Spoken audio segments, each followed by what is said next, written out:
They had driven through the night, a pilgrimage of three sisters bound by blood and a shared, gnawing worry. Sarah, the eldest at 32, kept her eyes fixed on the endless ribbon of highway, her knuckles white on the steering wheel. In the passenger seat, Chloe, the youngest and most volatile, scrolled endlessly through her phone, a nervous energy crackling around her. In the back, Maya, the middle child, watched the silhouettes of trees blur past, her thoughts a tangled mess of childhood memories and the stark reality of the present. Their destination was a small, nondescript town in the Virginia countryside, the kind of place people moved to for peace and quiet. Their mother, Eleanor, had moved there 5 years ago after their father passed, seeking a simpler life in a cozy cottage. But the peace had been shattered by a frantic phone call from a neighbor 2 days ago. Eleanor had fallen in her garden, and the subsequent scans had revealed something far more sinister than a simple tumble. A fast-moving, aggressive cancer. The doctors, kind but pragmatic, had given her weeks, perhaps less. The call had sent shockwaves through their disparate lives.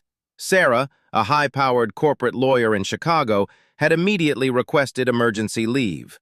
Chloe, a freelance artist living in a dusty commune in New Mexico, had packed a single bag and hitchhiked to the nearest airport. Maya, a marine biologist based in Seattle, had simply stopped answering her emails and booked the first flight east. They had converged at Sarah's apartment, a strained and awkward reunion, before embarking on this final, solemn journey. The silence in the car was heavy, loaded with unspoken things. They were not a family that talked easily. Their childhood had been a careful choreography of avoidance, each sister building her own world to escape the quiet, impenetrable sadness that always seemed to cling to their mother. Their father's death, a heart attack 5 years ago, had only cemented their emotional distance. They had gathered for the funeral, performed their duties as grieving daughters, and then scattered again like startled birds. "We should have visited more," Chloe muttered, not for the first time, her voice barely a whisper. "We're here now," Sarah replied, her tone clipped, a defense against the guilt that was already a physical weight in her chest. Maya said nothing. She just watched the road, thinking of the last time she'd seen her mother, a brief, awkward visit 2 Christmases ago. They had sat in the cottage's small living room, making stilted conversation about the weather and Maya's work, the unbridgeable chasm of years and silence stretching between them.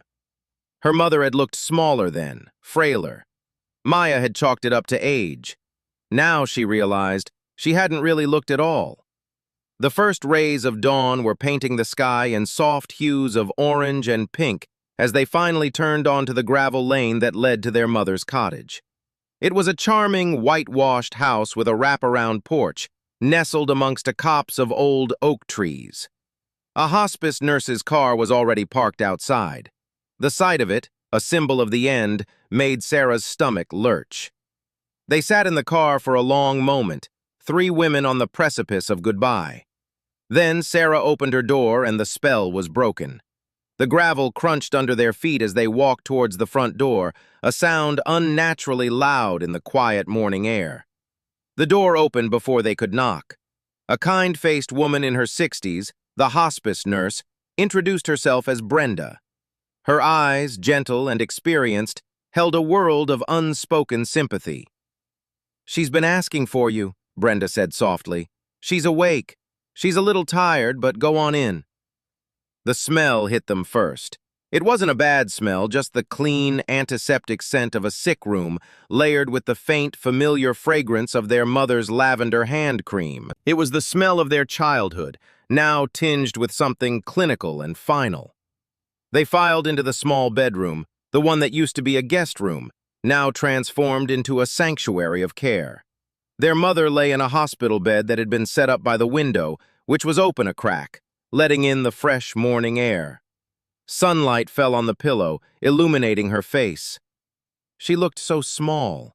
The strong, capable woman who had raised them, who had gardened with fierce determination and baked bread that filled the whole house with warmth, was now a fragile shell, her skin pale and translucent, her silver hair thin against the white pillowcase.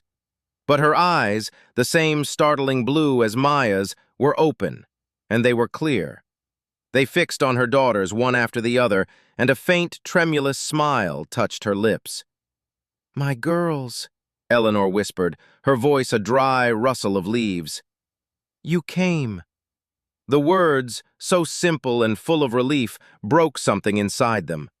Chloe, the first to crumble, rushed to the bedside and fell to her knees, gathering their mother's fragile hand in both of hers.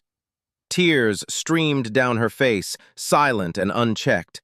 Sarah stood rooted to the spot, a sob catching in her throat, the carefully constructed walls of her composure beginning to crack. Maya moved slowly, as if in a dream, and stood at the foot of the bed, her hand reaching out to touch the thin blanket covering her mother's legs. The next few days fell into a strange, suspended rhythm. The world outside the cottage ceased to exist. Their universe contracted to this one room, the quiet beep of the monitoring equipment, the soft tread of Brenda's shoes, the changing light through the window.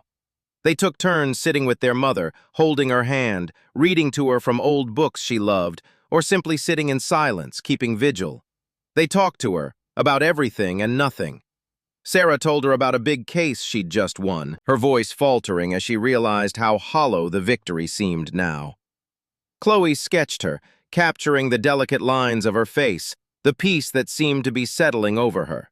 Maya, the most reticent, would just sit and hold her mother's hand, her thumb tracing slow, soothing circles on her papery skin. Eleanor drifted in and out of sleep, her moments of wakefulness becoming precious gifts.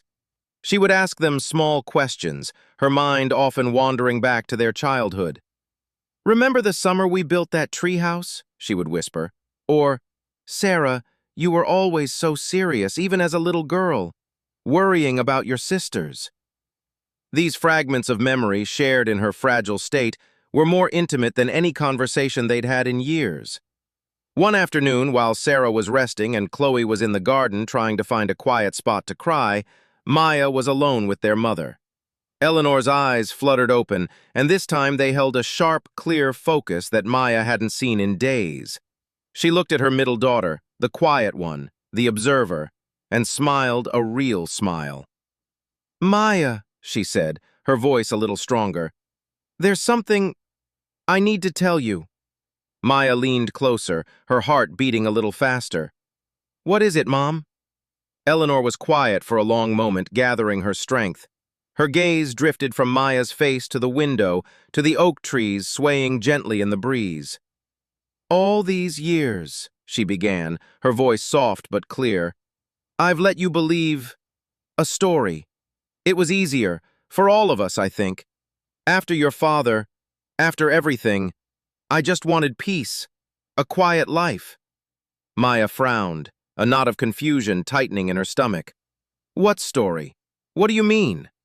Eleanor turned her head back to look at her daughter.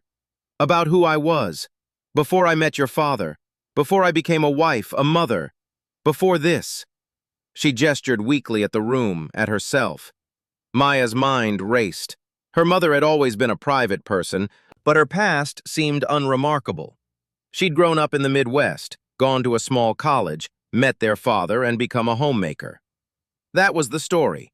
The simple, wholesome American story. "I wasn't always Eleanor," her mother whispered, a strange, far-away look in her eyes. "Once I was someone else. I did things I could never tell you, things that shaped me, just as raising you three did."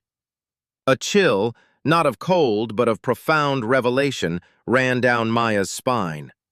The quiet woman in the bed, the mother who baked cookies and bandaged scraped knees, was speaking of a hidden self, a secret life. She looked into her mother's blue eyes, and for the first time, she saw not just the fragility of age and illness, but a depth, a reservoir of untold strength and experience. This was not a fading woman sharing a sentimental memory. This was a survivor, preparing to unburden a truth she had carried alone for decades. The air in the room thickened with the weight of the impending secret. Maya, the marine biologist who had spent her life exploring the hidden depths of the ocean, realized she was about to dive into the deepest, most unexplored territory of all, the hidden depths of her own mother's soul.